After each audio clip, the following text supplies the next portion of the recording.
안녕하세요. 라온의 책 먹방. 오늘은 천시아 작가님이 쓴 제로라는 책을 먹어보도록 하겠습니다. 현실을 창조하는 마음 상태 제로입니다.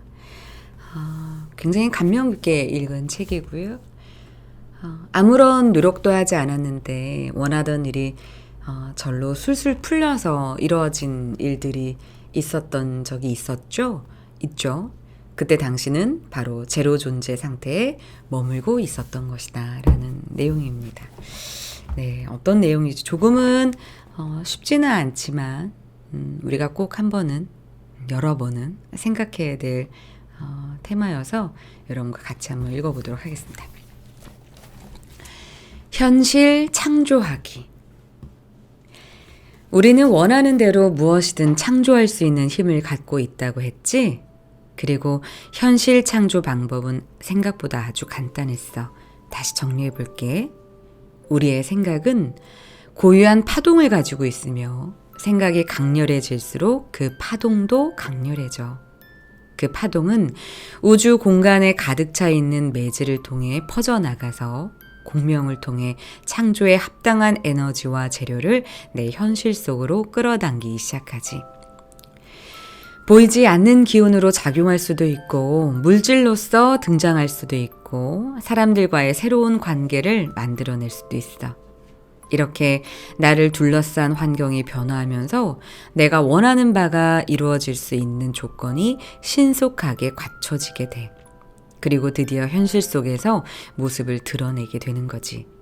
원리는 이처럼 단순해. 하지만 원하는 일보다 우려하는 일이 더 자주 현실화되는 이유는 무의식 속에 자리 잡고 있는 생각의 파동들이 나의 염원이 만들어낸 파동보다 힘이 더 커서 제멋대로 창조를 일으키기 때문이야. 그래서 우리는 무엇을 바라기 이전에 무의식 속의 회방꾼들을 제거하는 작업부터 해야 하는 거지. 현실을 창조하는 방법 1. 내가 진정으로 원하는 바가 무엇인지를 깊이 통찰한다. 2. 그것이 남들에 의해 주어진 정보는 아닌지 재차 점검한다. 3. 내 무의식 속의 도식과 정보들을 제거한다. 4. 어떤 원인을 심어야 원하는 결과를 맺을 수 있을지를 살핀다. 5. 그 원인을 생각하면서 물질적인 조건들을 갖춰 나간다. 6. 필요하다면 행동으로 움직인다. 7. 결과가 일어나기까지는 시간이 걸리므로 계속해서 위의 과정을 확인한다. 내가 실제로 겪었던 일을 하나 얘기해 줄게. 내게서 현실 창조 기법을 배운 최은정님이 한 봉사단체에서 일을 하기 위해 면접을 보게 됐다고 했어. 그런데 하필이면 면접 날이 내가 처음으로 제로 시스템 공개 강좌를 열던 날이었어. 나는 그녀에게 공개 강좌에서 본인의 체험을 사람들에게 공유해달라는 요청까지 해놓은 터였지. 그녀는 아직 면접 시간을 통보받진 않았지만 면접은 되게 오후에 진행되는 경우가 많아서 공개 강좌 시간과 겹칠 것 같다면서 한 가지 제안을 했어. 캠코더로 인터뷰 영상을 녹화했다가 틀어주면 어떻겠냐고. 나는 그녀의 말을 가만히 듣고 나서 이렇게 물었지. 은정님, 생각해보세요. 지금 집에 캠코더가 있나요? 그녀는 없다고 대답했다. 그럼 어디서 캠코더를 빌려올 건가요? 캠코더를 빌려 영상을 찍는다는 생각이 최선인 것처럼 보이겠지만 이 시점에서는 오히려 더 어려운 선택이에요. 왜 현실을 창조하려 하지 않나요? 아직 토요일은 오지 않았고 면접 시간도 정해지지 않았잖아요. 은정님의 스케줄에 면접 스케줄을 맞춰보세요. 정신 에너지를 다시 모아보세요. 이 말을 듣자 그녀는 자신이 현실 창조 기법을 분명히 배웠음에도 불구하고 실생활에 적용해야 한다는 사실을 까맣게 잊고 있었음을 깨달았어. 처음부터 면접 시간이 겹치니 어쩔 수 없다고 스스로 한계를 그어버렸던 거야. 나는 그런 그녀의 모습을 그대로 알려줬을 뿐이었지. 이내 그녀는 현실 창조를 시도해보겠다고 말했어. 다음날 오후 나는 전화로 그녀의 유쾌한 목소리를 들을 수 있었지. 정말로 면접 시간이 공개 강좌가 끝난 이후인 오후 6시로 정해진 거야. 그녀는 고민 없이 나의 강좌와 면접 두 곳에 모두 참석할 수 있게 됐어. 난 그녀를 칭찬하면서 앞으로도 무엇이 현실 창조를 방해하고 있는지 잘 관찰하고 두려움 없이 현실 창조를 시도하라고 권했어. 실제로 그녀는 이후로 훨씬 적극적인 태도로 원하는 현실들을 창조해내기 시작했지. 이처럼 일이 신기하게 착착 맞아 떨어질 수 있는 이유는 내가 우주의 올바른 방식으로 명령했기 때문이야. 끊임없는 알아차림으로써 무의식 속 정보와 도식의 영향력을 벗어난다면 우리는 주체적으로 삶을 제어하고 원하는 대로 현실을 창조할 수 있지. 우리의 미래에 한계는 없어. 그건 단지 내가 규정 지어놓은 상상 속의 한계일 뿐이야. 한계 없이 내가 정한 대로 명령하기만 하면 결국 이루어지게 되어 있어. 다만 우주의 올바른 명령을 내렸더라도 갑자기 튀어나와 현실 변화의 걸림돌로 작용하는 인과관계를 제어할 수 있어야 돼. 인과관계를 제어할 수 있게 되기 전까지는 어떤 일은 실현되고 어떤 일은 실현되지 않는 불완전한 창조를 경험할 수밖에 없어. 현실 창조의 숨은 변수. 이 우주에서 원인이 없는 결과는 나타나지 않아. 모두가 풍요롭고 행복한 삶을 바란다 해도 스스로 그런 삶을 창조해 나갈 원인을 만들어 놓지 않는다면 공허한 꿈에 그칠 수밖에 없지. 마치 하늘에서 뜬금없이 집 한 채가 툭 떨어지기를 바라는 것 같아. 아무리 원하면 이루어진다, 생각하면 끌어온다고도 하지만 스스로 원인을 읽어내지 않은 한 소원은 결코 이뤄내지 않아. 가령 좋은 직장에 취직을 하고 싶다면 부지런히 관련 지식을 습득하고 이력서를 넣어 스스로 기회를 만들어내야 해. 집에 가만히 앉아 텔레비전만 보면서 막연히 취직을 꿈꾸기만 해서는 안 된다는 이야기지.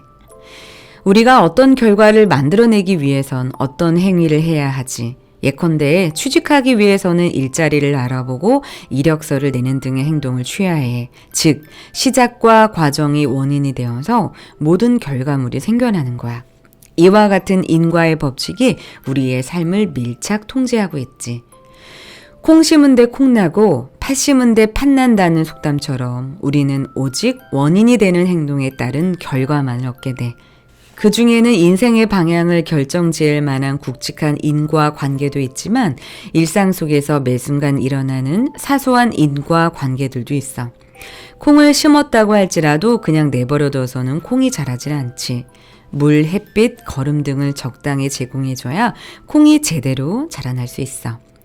심은 콩을 수확한다는 큰 인과는 매 순간 콩을 돌보고 키우는 작은 인과들이 모여서 이루어지는 결과이기 때문이야.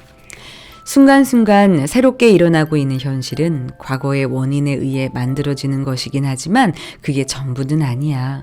우리에게는 또한 매 순간 선택의 기회가 주어지기도 해. 그리고 그 선택들이 새로운 원인이 되어 미래를 창조하게 되고 그래서 정해진 미래는 없는 거야. 매 순간 내 선택에 의해 그 미래도 변화하게 되기 때문이지. 왜 이따위로 되는 일이 없는 거야 하고 백날 신경질을 부려봤자 소용없어. 대부분의 사람들은 현실이 부당하다고 생각하면서 남 탓하기에 바빠. 자신과는 상관없이 일어난 일이라고 책임을 부인하려고 하지. 이러한 태도는 나홀로 인과의 법칙을 벗어나 신이 되겠노라고 억지를 부리는 것과 다름없어. 너의 기도가 이루어지지 않는 이유는 여기에 있어. 인과 법칙에 어긋나는 일은 신조차 돕지 못한다는 사실을 기억해야 해. 맨입으로 현실 창조의 기적이 일어나기를 기다리고만 있어서는 절대 안 돼. 결과를 얻기 위해서는 현실 속에서 물리적인 환경과 합당한 조건을 만들어내는 기본적인 행동을 취해야만 하지. 앞서 말했던 것처럼 금방 결말을 맺는 단기 인과도 있지만 수개월이나 수년에 걸쳐서 작용하는 중기 인과 그리고 평생 혹은 다음 생애까지 연결되는 장기 인과도 존재해. 그리고 전생의 업보에 따라서 모든 사람은 각자 다른 출발점에서 태어나게 되는데 이번 생에 겪어야 할 과제가 저마다 다르기 때문이야. 가끔 못마땅한 얼굴로 이렇게 묻는 사람들도 있어. 그럼 내가 가난하게 태어난 것도 내 탓입니까? 나는 망설임 없이 대답하지. 네, 그렇습니다. 책 주세요, 책. 네. 네, 오늘 제로라는 책을 읽어봤습니다. 우리가 끌어당김의 법칙 많이 이야기하죠. 좋은 것을 생각하고 좋은 것을 내가 원한다면 그게 이루어진다는 건데, 제로에서는 그냥 바라기만 하면 안 되고 그것이 올 수 있도록 어떤 원인을 제공해야 한다라는 이야기입니다. 당연한 이야기인 것 같아요.